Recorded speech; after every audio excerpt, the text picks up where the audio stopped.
All right, Mike, we got a question from an audience member who's asking, why do we, Delta Canine Academy, charge so much more than the competition for dog training? They really want to come here, but it's a pretty steep price. Can you comment on that? Well, the question is, what's our competition? Because, in my opinion, we really don't have competition because the approach or the training style we have is specifically designed for uh, real training real dogs in real scenarios, and that what makes difficult for other trainers because it's not only it's not only you're training the dog, but also you're training the family how to work with the dog. In a lot of situations, they will ask me how you trust the customer to handle a real protection dog, and I say because I teach them how to do. For us, it's easier to train the dogs than working with the owners because there is family involved, there is kids involved, there is the husband, the wife. So pretty much the package is designed not for the dog only, but also for the family to learn how to control a real protection dog. Gotcha. So when you talk about real life scenarios, can you elaborate on that? What does that mean for the average person? Well, generally, you guys see a lot of trainings or a lot of dogs in that work environment. They just all go for sleep. For them, it's more of a game or sport than a real scenario bite. So we end the training with real scenarios and real situations and no sleep. So the dog understands that it's not just a training. Now he's ready to do the work. Understand the energy of a danger, warn the owner, and also be controlled in the meantime. Uh, and based on the crimes we see in LA County or in general, that's how we implement all of those scenarios to our dogs to be ready if something comes up to the dog owner. So are you talking about where exactly does this real life scenario stuff take place? Is it here on the facility? No, we do train them to bite properly, be controlled properly in the facility, but we do other scenarios outside. We do set up like home invasion scenarios. We do set up, outside somebody's approaching, trying to be mean or trying to steal something. So not only the dog needs to properly work, the owner needs to properly control the dog, but also we explain our clients and teach them how is the right way to do it to avoid liabilities in the future. Because having a protection dog, it's also can be a liability, and you're teaching them how to use it, not to get into lawsuits or trouble down the line. Gotcha. Okay, another question we get a lot is how long is it going to take for me after I get a puppy from you to make it into a full-fledged, bona fide protection dog? So generally, we do have three different packages for protection. Uh, and if you get a puppy, still, uh, the package is about year plus, right? But the question is, unless the dog is mature and ready to take things seriously, they will be in training. Because it's level one or level two, level three, the approaches are different to train, but still you take that time for the dog to mature and understand how to react, how to understand, to behave in certain situations. So generally, yes, it is year plus training, and that also includes working with the family and teaching them how to do it. And every dog is a little different. Some dogs are maturing a little late. Some dogs are getting it very fast. So based on the dog, it will take, certain different times with different dogs and different owners. Sometimes the dog is ready, but the owners are learning slow. So it's just every case is different. Gotcha. So that kind of ties into the next question, which is, well, how you spoke about a year. How many times or how often is the customer expected or the trainer or the owner expected to be working with this dog to get it up to par? So we call them in twice a week. Level three dogs, they come in three times a week. And then if any individual separate work needed with the owners, we do that as well. Uh, but pretty much they come for a year to a training 2 times a week. Uh, the dog also comes in separately, gets trained, and then gets transferred back again to the owner. So, like I said, every case is different, every dog is different, every owner is different.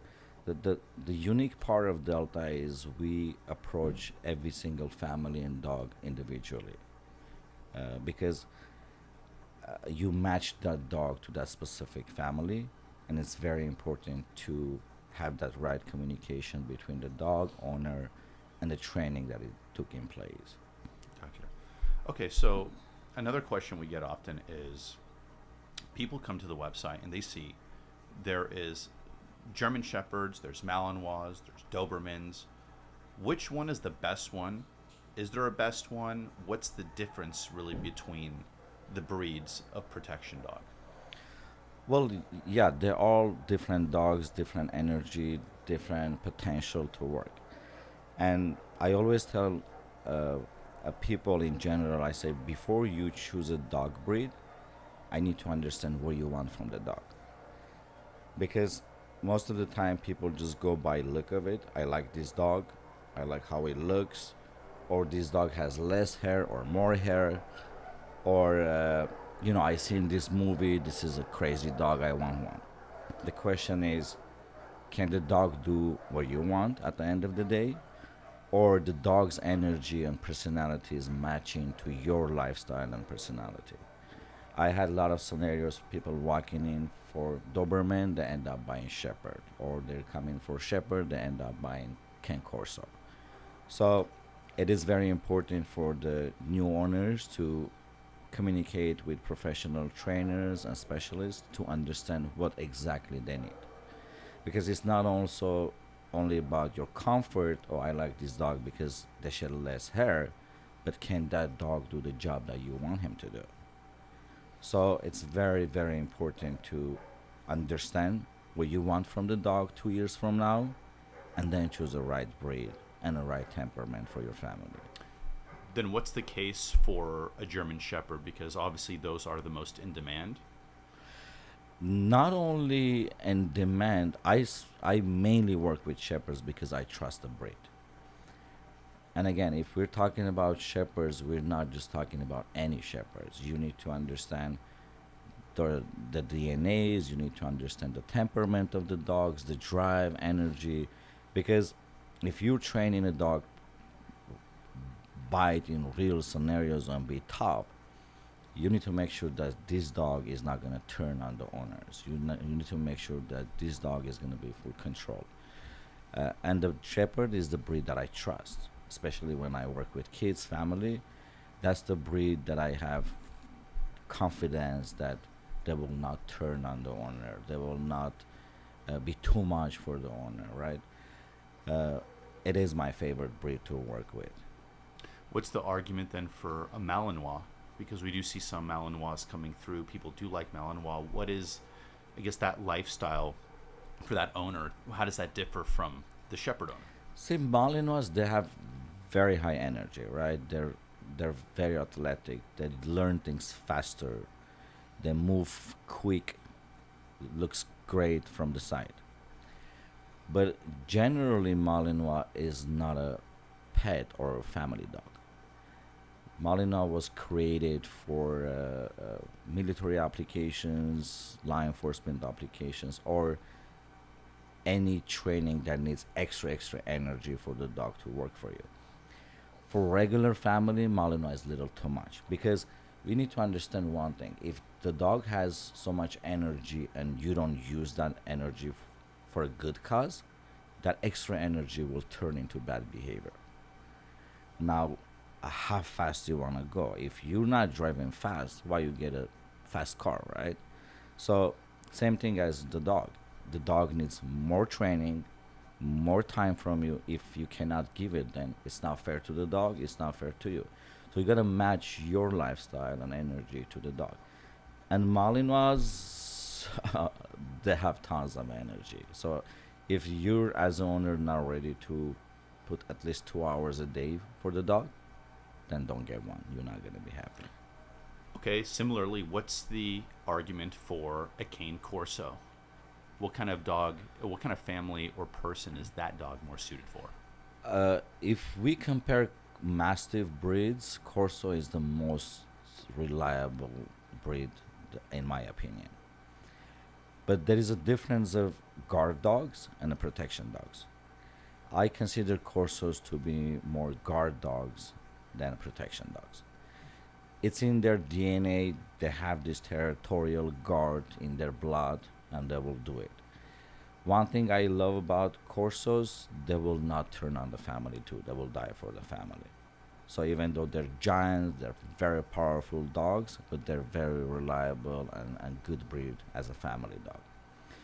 But again, you gotta consider their weight. You gotta consider that they cannot work as much as the Shepherd can do or Belgian can do. Because sometimes I get clients in, they want Corso, but they want the way that the Belgian works or the Shepherd works, and it's not fair for the dog ask something that they cannot give it to. In general, it's not fair to ask somebody or to do something that they're not capable of doing it.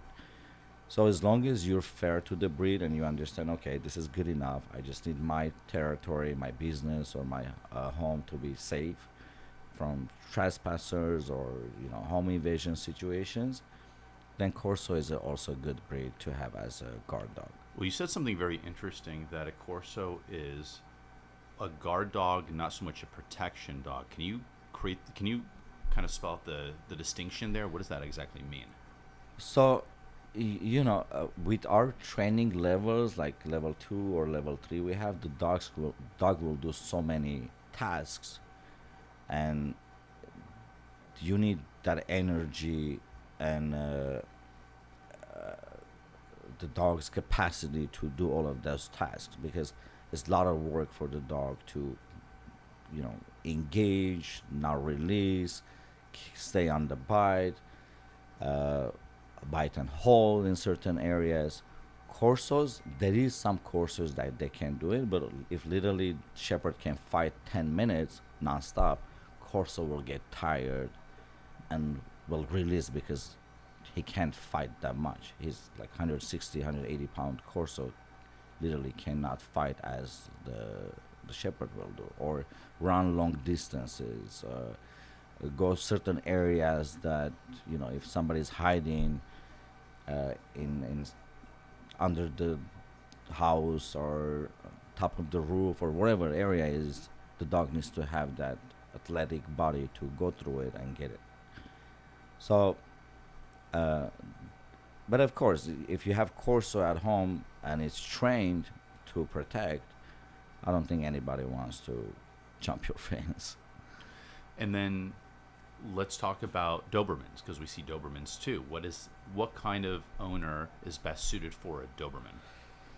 Look, Dobermans, first of all, the breed has been changed through the years.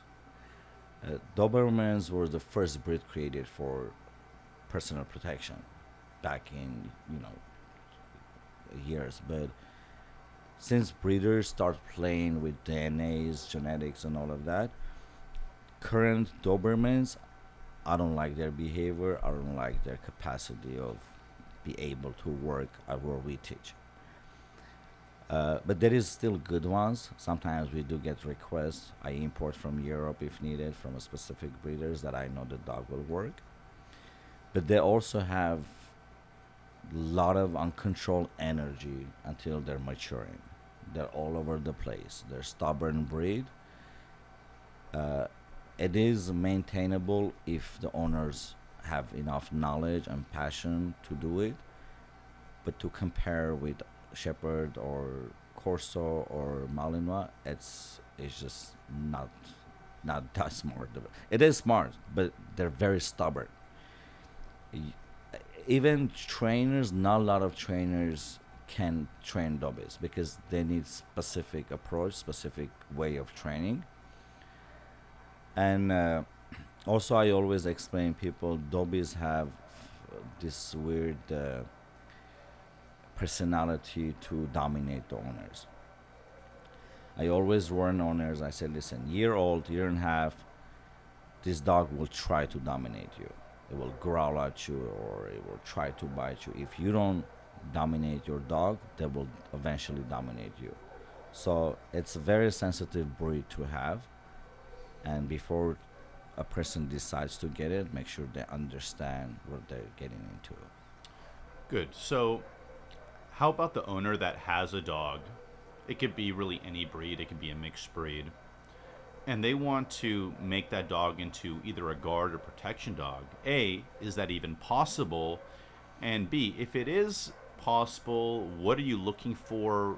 What kind of characteristics do you want to see before you can commit to even making that dog a viable guard or protection dog? So generally, I like to work with breeds that I understand the breed. Mixed dogs, they're like experiments. You never know what you're gonna get out of it, right? And sometimes you can get geniuses. Sometimes you just get random dogs that they're just confused with their personalities because DNA is confused. But I do give a chance to every dog. I said I will evaluate the dog. I will understand the dog. If it's doable, we'll do it. It's not the question of how much you pay for the dog, right? It's the question of what kind of a dog you're getting for what purpose. We do get that a lot. Like people say, "Hey, I have a shepherd. I bought it from Craigslist. It's $300, but it's a great dog." Yeah, possibly it can be a great dog, but most likely it will not because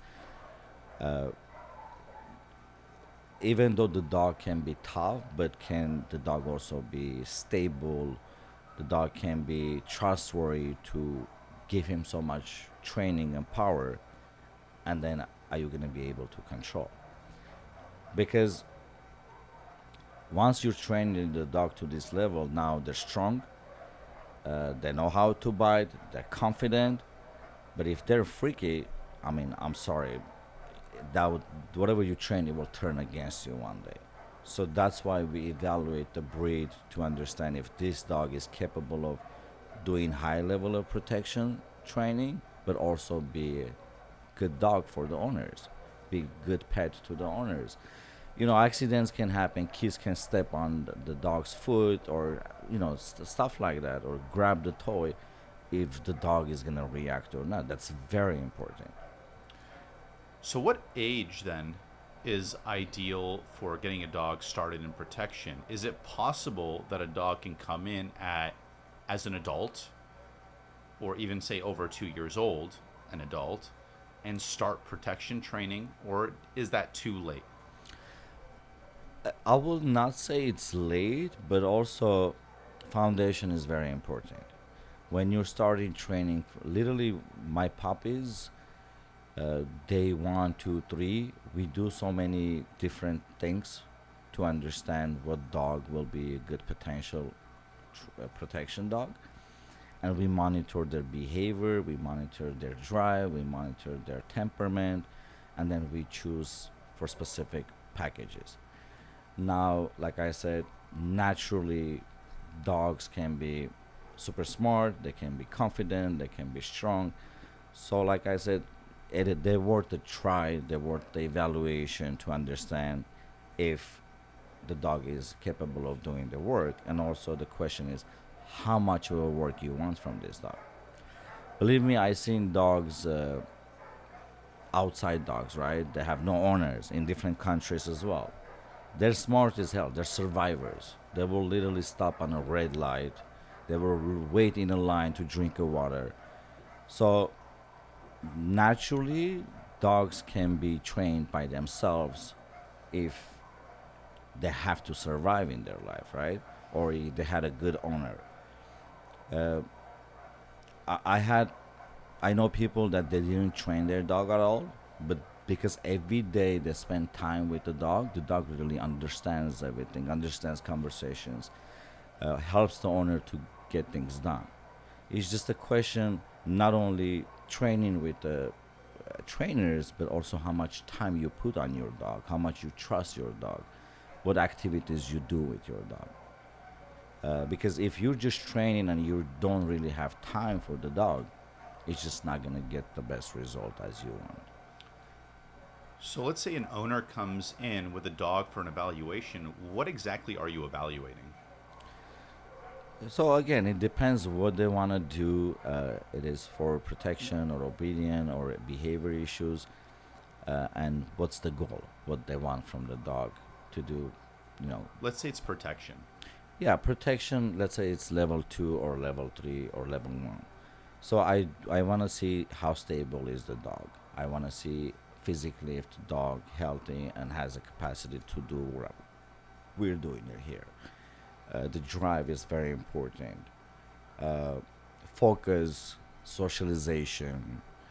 There is so many pieces that you need to put in that puzzle to have as a result where we want to get. And end of the day, when I accept the training, that means I'm taking the responsibility to train that dog to that level.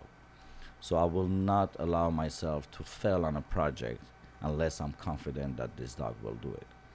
It's been a lot of situations when people come in, I'm not sure about the dog. I'll say, listen, show up to the classes, let me work a little bit with the dog, and then let's sign up. I will not take money unless I'm comfortable that I'm going to do the job. I hear you saying or speaking a lot about socialization. What does socialization mean? And how does a new owner, socialize a dog? Well, here's the thing, right? Generally, the by doctors, the dog's not allowed to be in public unless they're fully vaccinated. That means your puppy is supposed to be 3.5, almost 4 months to finish the vaccinations. Well, it's not necessarily so true that the dog cannot be outside. The dog can be outside, but you just don't let your dog to interact with other dogs that you don't know they're healthy or not, or pick stuff from the floor. But earlier you start socializing this dog in real life environment, noises, around people, any possible scenario that you can give to the dog in real life. So now, once the dog in a little age absorbs all of that and becomes very confident dog, not scared of noises, people, situations, now you have a good potential protection dog. Because first thing first, for protection, it's confidence. There is different aggressions, right? Confident aggression or it's fear aggression. The dog is not sure, shows aggression, stay away. That's not a protection. A lot of people will say, oh, my dog is overprotective. No, your dog is just scared. And we don't want to twist this and say, oh, my dog is protection dog. It's not. I'm sorry. Your dog is just scared and they go to defense mode to say, stay away. They will snap at people. So that comes out of lack of confidence, lack of socialization. You know, a good protection dog can be in public. Good protection dog can go to anywhere you want to go. They can be around people. But there is certain rules you gotta keep it to have that clear line between you, the dog, and a stranger that, hey, this is a protection dog. This is not a, pet for you to come pet or give a treat to my dog, because they're taught to not accept treats from other people or, keep that line of safety between strangers and the owners. So is it safe to say that dogs that aren't socialized properly will end up having some sort of behavioral modification, or is that not always the case? Yes, and at the end, that's where it turns into. If the dog is not socialized properly at puppy age, now they turn 7 months old, year old, that aggression comes out, or they're reactive to dogs or reactive to people, that turns to be behavior mod. Now, most of the behavior mods, once you start socializing the dog, building confidence, things automatically clears because they do it because of they're not sure what's going on or they're scared. It is a behavior mod, but also if we look at a lot of other issues as far as separation anxiety, destroying things, crying, reacting that all comes from socialization or the breed is not right. So, and again, what's the behavior mod? If you talk about behavior mod, I do get calls like, okay, this is the issue. How much? I'm like, I understand the issue, but what's the cause? Some of the dogs are rescue dogs. Some of the dogs they've been abused. That's why they behave like that. So unless you understand what's going on in dog's head, there's no way you can fix it. It's not just about correcting the dog. You need to understand why the dog is behaving like that. What's the cause? And if you don't interact with the dog, you don't gain their trust to give you the issues, you cannot do behavior mod. What do you think is the number one piece of advice you can give to a dog owner to avoid behavioral modification? And I guess inside of that question is, what is the most common behavioral modification that you get here? Well, generally everything comes from, again, socialization. Also, most of the time people just baby their dogs, right? And now once you're always there, you're babying your puppy all the way to their year old. Now you don't give them a space to be by themselves or learn things by themselves or be confident in general. So everything, it happens around them, they just run to you for safety space, right? And you do have to give that separate, independent situation to your dog to be by themselves, learn things by themselves, think, make decisions, not be there all the time like, oh, okay, you can't eat, let me just give it to you. So you gotta let them learn things by themselves, be independent, be around situations that they don't know so they can observe and pass it. And most of the time, even when a dog is scared of situation, people will hug the dogs or pet the dogs. Hey, it's okay, it's okay. That's the wrongest approach to do. So you're pretty much rewarding the behavior, right? I will say most of the time it's not the dogs, it's the owners that have lack of knowledge how to raise a puppy. There is so many random informations nowadays on social media, YouTube, and people try to learn by themselves and they get confused more because one trainer says something else, one trainer says something else, and it's not even applicable to their puppy because they have totally different dog now. So yes, it's very important as dog owner when you're getting a puppy to understand what breed you get and how to socialize or raise this puppy and what purpose for. If you're raising a regular pet, that's different. If you're raising a protection dog, that's a different approach. The question is also how sensitive or how uh, social you want your dog to be as protection dog. Because we can raise dogs that can be fine with everybody but also be a protection dog. Or you can say we raise a dog that this is my family, the rest stay away. It just depends what the owner wants. What is the difference between those two dogs then? The one that is okay with everyone and the one that is just inside this tight-knit family, how do they behave differently? Generally, in my opinion, the protection dog is not supposed to be very friendly with strangers. It's good if they're neutral, they don't react or they don't attack randomly. They understand situations, noises, movements, and all of that. But direct contact with the owner, direct contact to the dog, I don't believe it's a good thing to have if you're raising a real protection dog. Because in today's world, we imagine that if somebody tries to harm us, they're gonna be like very mean. They're gonna be screaming. They're gonna be like acting weird. Sometimes it just can be very nice to you, approach it and stab you from the back. So you want that line between you, your dog, and a stranger's. Hey, stay away, keep your distance. I have a protection dog. So does a dog need commands in order to protect? For example, if I'm in a house, I'm sleeping, something's happening, do I need to be there to tell my dog to attack? No, No, the dogs are trained to make decisions by themselves. Even if you're next to your dog and you didn't realize a threat is coming or somebody is trying to hit you from the back, the dog will engage. Uh, or nighttime, as you said, you're sleeping, the dog knows how to guard the property. And we need to understand one thing, right? Dogs understand energy, they feel and smell energy.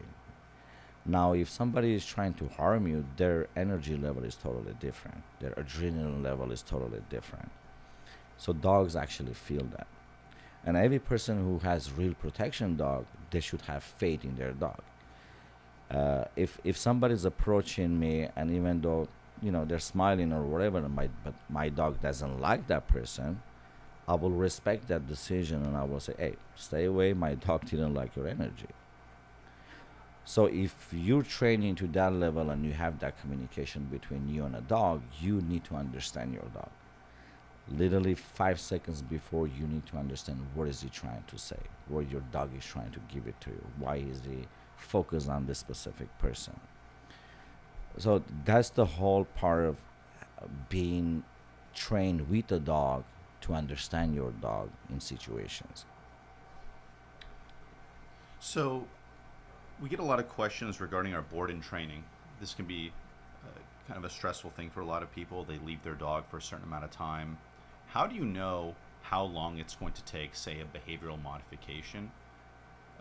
How long are they going to have to stay here, and what are the factors that really come into play? And have you ever had a situation where a dog comes in and it's just taken a lot longer than you expected?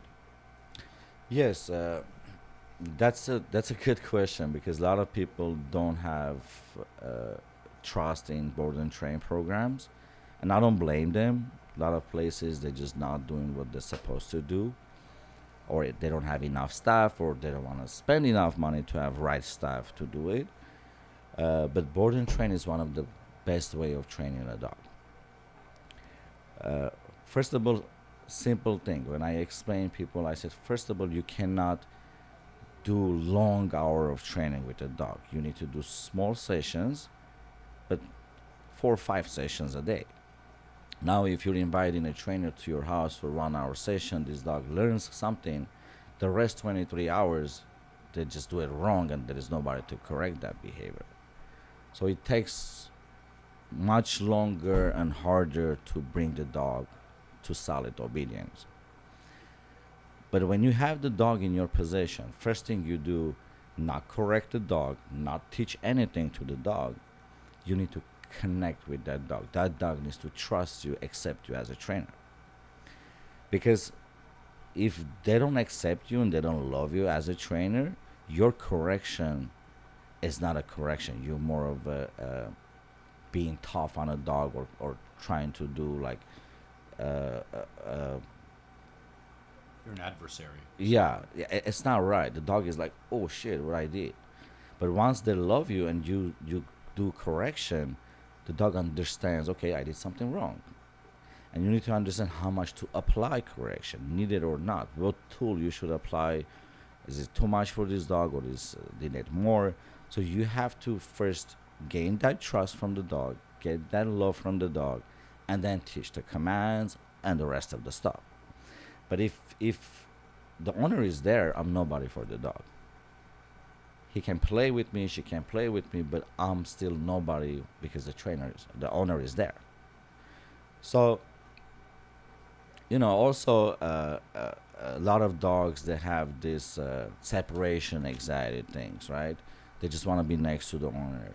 You gotta break all of those, and then start teaching something to the dog. So how long does it typically take for that transition? Because it sounds now that there's a transition period between delivering the dog for board and train and then actually starting to train. It depends on a dog. 3 days, 4 days max. Behavior mods can take about week, 2 weeks to kind of gain the trust. But yeah, regular OB is about 2 3 days, and then it depends on a dog again. And also, the question is who you assigning as a trainer. When I'm evaluating a dog and I understand the dog, I know exactly who am I gonna assign. Or if I'm not sure, I will spend time with the dog a little bit and then decide who's going to be training this dog and how we're going to train this dog. We had very specific cases of behavior mods that we team up as trainers and came up with solution and trained this dog. This dog had so many bite histories, the lawsuits and all of that. And even sometimes, city inspectors, animal shelters will forward people to us to do behavior mods and provide reports of how we did it, how the owner accepts it, how was the dog before, how is it now, with videos and everything. So unless you really understand dog's mentality or the issue comes from the dog or the owner, you cannot do behavior mods. Sometimes owners need to understand the behavior issues comes from them too. So I always tell them, listen, unless you're ready to change, also, we're not gonna do your training, because the dog will listen to me, but it will not listen to you. So you need to change specific things for the dog to respect your commands. Every dog loves their owners more than anything. They will die for you. But the question is, do they respect you? Can you give an example of the toughest behavioral mod that you've had to experience here? We had, and we currently have dogs here that beat their owners. The dog is demanding something. He wants to go left. The owner wants to go right. If it creates conflict there, and if the owner is trying to correct the dog, he will get into fight with his own dog. That's not acceptable. No dog should bite his owner. It's unacceptable. So the question is, this whole thing started because you as an owner didn't do your job, or the dog is just not, if the dog is crazy, right? Because like I was talking about the Dobermans, if you let your Doberman dominate you, now he's gonna bite you. He's your dog, but whenever he wants to do something and you don't let him, he's gonna bite you. So who's in control? In my beliefs, in anything, human relationship, dog and owner relationship has to be love and discipline balance. If you don't keep that balance, your dog will dominate you. Because there is breeds, they're predators. We do need to accept the fact that they're predators, but we train them to be good protection dogs, or we train them to be whoever we want them to be. But there is rules that you have to keep it. There is discipline, you have to keep it. And if you're breaking that balance, then you're going to pay for it, or you're going to face the consequences. So this is a good time to transition to questions we have about boarding, because if people don't know, Delta Canine Academy is the only place in Southern California that boards aggressive dogs. Can you talk about how you guys deal with aggressive dogs and why you decided to do that? Well, here's the thing. I believe we are the only company that takes super aggressive dogs. And we know how to approach it, right? Simple thing, you need to have enough professional staff to do that. Because at the end of the day, that's a lot of liability. That's dog safety, and also your workers' safety, your staff safety, it's a safety concern and liability concern. And a lot of companies don't even want to deal with it. If you have a teenager working part-time, doesn't know dogs, they're just dog lovers, you cannot give that dog to that person and say, you need to take care of it, you need to clean it, you need to walk this dog, you need to play with this dog. So we do accept all kinds of behaviors, but we assign specialists. We have trainers, right? So my trainers will work with these dogs. They will introduce it to the kennel techs. Every dog comes in, they have special sheet of their behavior, if they have resource guarding or they're just super aggressive. So a person who's approaching, they know how to approach it. I've seen some of the places board dogs and they have this metal pole to, catch the dog, take it out, clean it, force it back. We don't use equipment like that. We have bite suits, we have equipment. If I'm walking in with my confidence and the dog understands, oh, I don't think it's gonna work to bite this guy, or if he bites me and it's not hurting me because I have the equipment on, they will stop biting you because it's not working. Sometimes the aggression, it's a tool for the dog. So if they see they're biting you and they get whatever they want, it becomes a tool to use for them. But if they see it's not working, they just stop. You know, and another thing, if you're scared of the dog you're approaching, you're gonna get a bite. So that energy and confidence is very important because dog understands that okay, if he's confident, he's not scared, then he's not a danger to me as well. Because most of the time they just attack because they're scared. And the way they do that, because if you're scared, you're a threat also to them. That's how animals operate in their brain. The most of them attack out of defense. So if you're confident and you know what you're doing, or if you need to take your 3 minutes, 5 minutes to sit there, interact with the dog, give something positive, talk to the dog, do it. Don't rush into it. Take it out after 5 minutes, but spend time with that dog. Gain that trust. So yeah, I mean, we do have enough professional staff. We do have proper rooms. We do have necessarily areas that this needs to be done, and that's how we do it. And guess what? We had no scenarios of dogs fighting each other so many years. And then if I have very severe dog, I will personally go on and take the dog, introduce it to the kennel, explain how to work or specific trainer to this specific dog. Like right now, I have 200-pound Tibetan Mastiff coming in. With 3 people, there is lawsuits, there is an order from the city to either highly train this dog to stop this behavior or this dog is going down. So the owners wants to train it. Of course, they don't want to, put the dog in that situation. But having 200-pound dog strong, physically you can't fight. So you have to be smart enough to trick this dog's mind to not bite you. Because if you get into fight with this dog, you're losing it for sure. So it's more of a, life experience, training experience that you know how to approach the animal and fix the issues. Well, talking about that Tibetan Mastiff, that 200-pounder, what would you say is, I guess, the nature versus nurture here in terms of aggression? Like, how much of it is genetic, this aggression that you can't change, and how do you determine which one it is? Well, it is genetic as well. The dog's DNA is like that.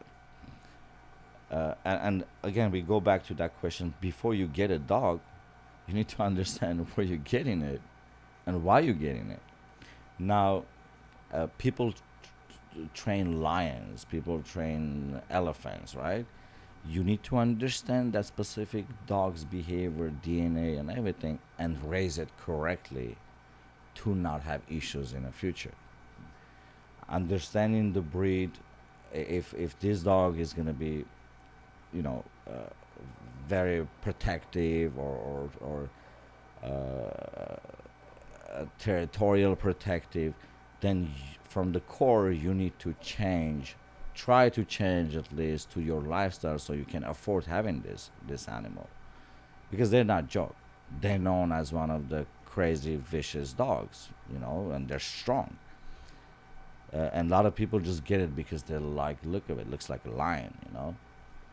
But before you do, just understand what you're getting yourself. A trainer can handle a dog like that, but if you're just a dog lover, I don't think you should get a breed like that. So, aside from the dogs, obviously there's a lot of normal small pets that come here for boarding. But I'm just curious for the people the unusual cases, the outliers like the aggressive dog, what does the day in the life of a dog that's aggressive boarded here look like? And it sounds to me like I wouldn't be surprised if a dog actually kind of modifies their behavior simply by being here in this environment. Have you seen a dog improve simply by Of boarding here? course, of course. They do change. You know, once they see that positive energy from you, once they see, okay, you're not scared of them, you take them out, you play with them, you spend time with them, they open up to you. It's the question of trust. If the dog trusts you and you're not harm to them, they will not bite you just like that. Dogs don't bite just because they want to bite. There is a reason why dogs bite. And we had a lot of scenarios, just one time or two times dogs come in and they change their behavior. And the owner says, oh, you guys didn't train it, but he changed.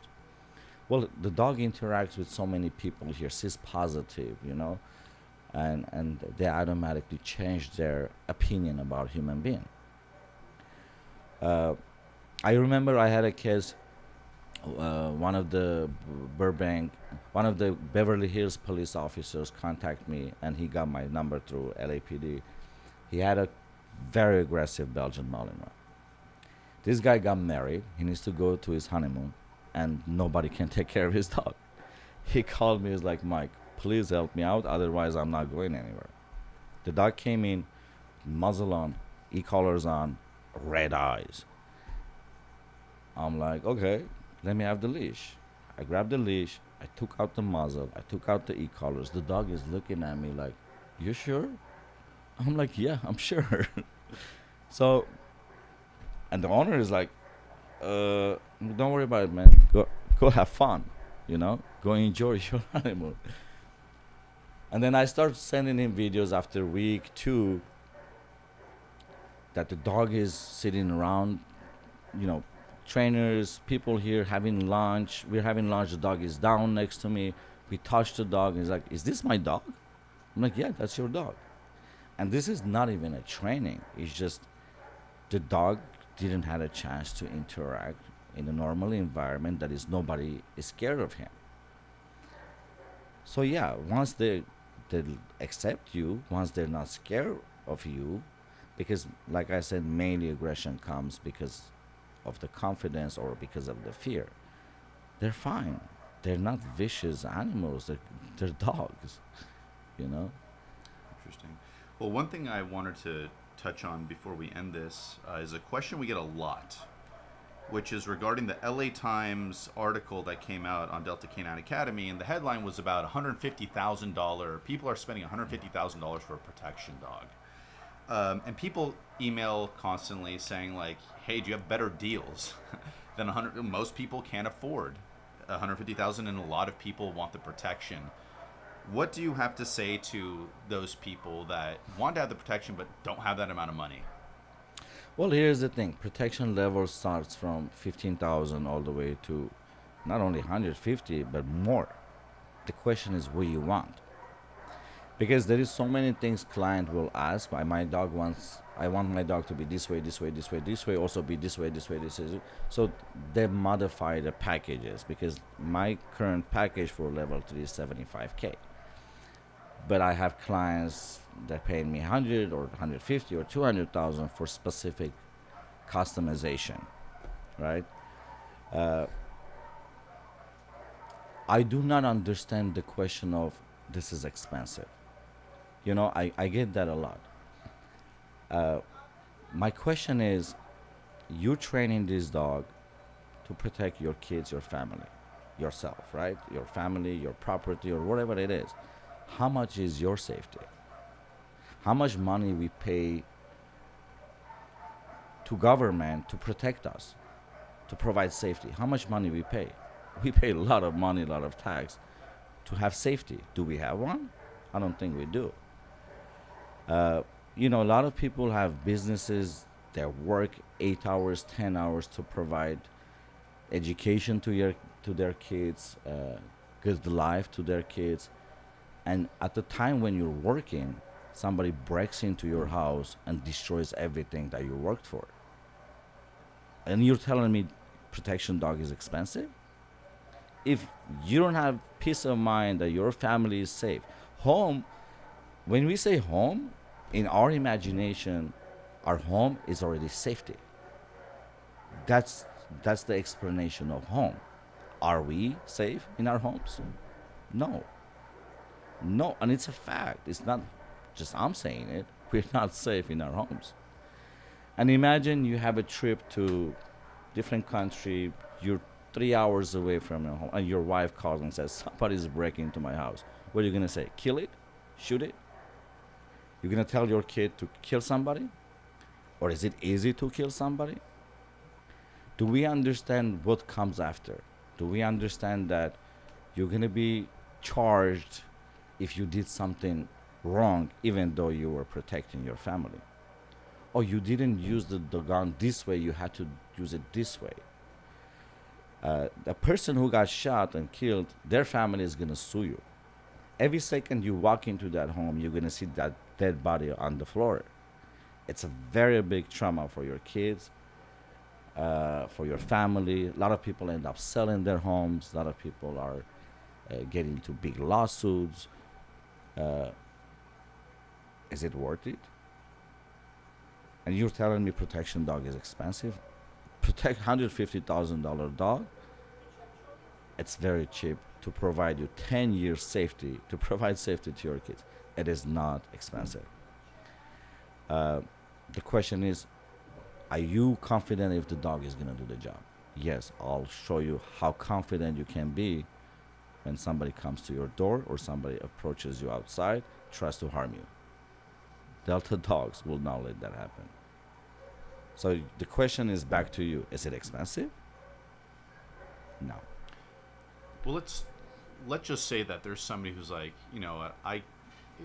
let's just say it's expensive for somebody, and what can they do when they want to get a dog from Delta Canine because they hear all the success stories, they hear about all the great press that you guys get on all these mainstream channels, and they just want to know, well, what can I do to minimize the cost for me? Like, I want to get a dog from you. I want to train my dog up to certain levels. What can people do to cut those corners so they don't have to pay like $100,000 or something? Well, again, it starts really from $15,000. From $15,000, you can get nice deterrent dog that will still do the job. We need to understand in most of the scenarios when people try to approach you or break into your house, once they see a dog like that, they think twice. Second, if they approach the dog, try to pet the dog or try to give treat or something, and the dog is not accepting that, that's already a challenge for this person to break into your house. So it prevents people coming to you, because we become targets because we don't have those measurements, right? We don't have the dog. We're not focused what's going on around us. We're on the phone. We're distracted. So that's how we become easy targets. But once you have a protection dog, good-looking Shepherd, Belgian, or Corso, that already keeps bad guys away from you. Now, the dog is trained to a certain level. You're already about 80% safe when you just have that dog. Now, the rest of it, if really somebody wants to challenge you, they're tough enough to challenge you with the dog, then the dog knows what to do, and they know what to do properly, so at the end you don't even face the liabilities because you did it right. The dog knows what to do, and you just saved you or your family. Everybody's happy, right?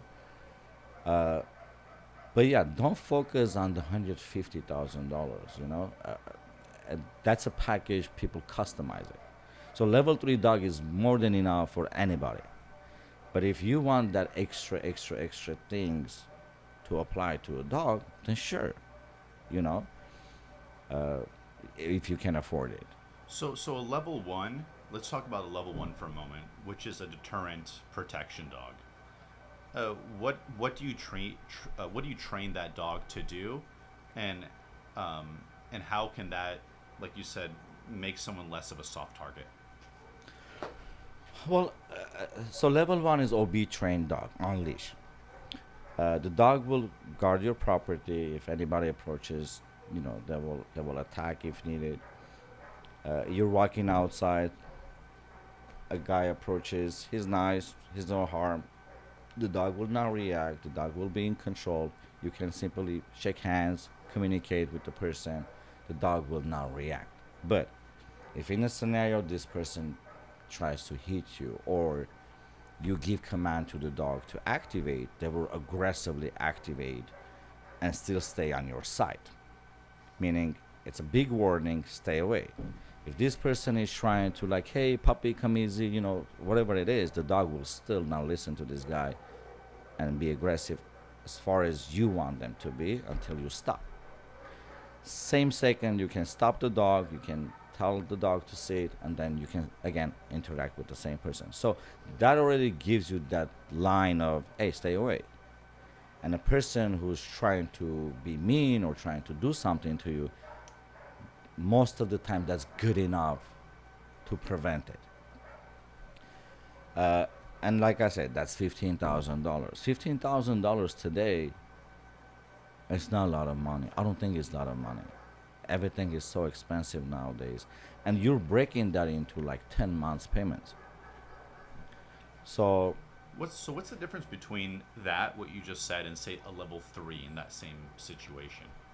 well, level 3 is very intelligent dog. Level 3 can fight multiple people leash off leash. Level 3 will refuse food from people. Level 3 will search your property. If anybody there, they'll take it out. Level 3 will guard the subject. Is it suitcase or it's even in a person, you say guard, the dog will guard the person. They can protect your car. They can make decisions even though you're unconscious. They can still guard and protect you until the help gets there. They're gun tested. They will not listen to anybody else. They will take any pressure as far as if the person is hitting the dog or screaming at the dog or puts water on the dog. They don't care. They're very high intelligent dogs. And again, more you train, more smart and controlled dog you get. Sometimes people think vice versa. They say, oh, level 1 is good, level 3 is too much, it's going to be too aggressive. Actually, it's opposite. More intelligent dog, more training, more control, and more power. So, and again, the question is how far you want to go with the dog. And generally where we get, people sign up for level 1, they end up upgrading to 2. Because they understand, what if the dog needs to bite? Now the dog should know how to bite, where to bite to avoid lawsuits. To be controlled, leash, off leash. The hardest thing to understand this concept and get into it. Once you're in and you can afford it, you just go all the way. And that's where we see it from my clients. That we're very busy, especially on protection days. And I have scheduled people coming for evaluations, or they want to get a ready dog or a puppy, right? And they come in, I'm busy working with my clients. I approach and I say, I'm so sorry, I'm very busy working with my clients. This is what I want you to do. I want you to talk to my clients, come see the dogs inside the training room. And then if you have questions, I'll answer your questions. Most of the time, you know what I get? Where do I sign? I want one. Because I'm giving them experience of talking to clients that they have one, they pay for one, they experience it. And in my opinion, it's a little different for a potential client to hear it from a different person who pays it than a person who sells it, right? And guess what? We have high demand, we're short on dogs, and we're proud of what we do, End of the day, it's not only about money, it's the situation that you provide safety to a family, a person. And if out of 100 my dogs, one does the job, that means I'm good. I did my job. I did my part, pretty much.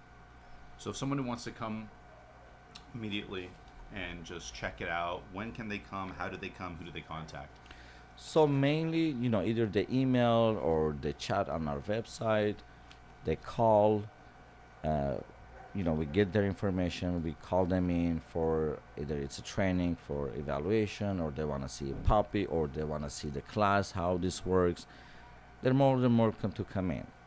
Even board and trains, we're open. You know, we do have 24-hour staff. Just the office is open from 8 to 5, and people just come in. They see how things are operating here. We don't hide anything from people. And yeah, pretty much it is by appointments mainly because of my schedule, and I'm the mainly person who sees the clients and understand their needs.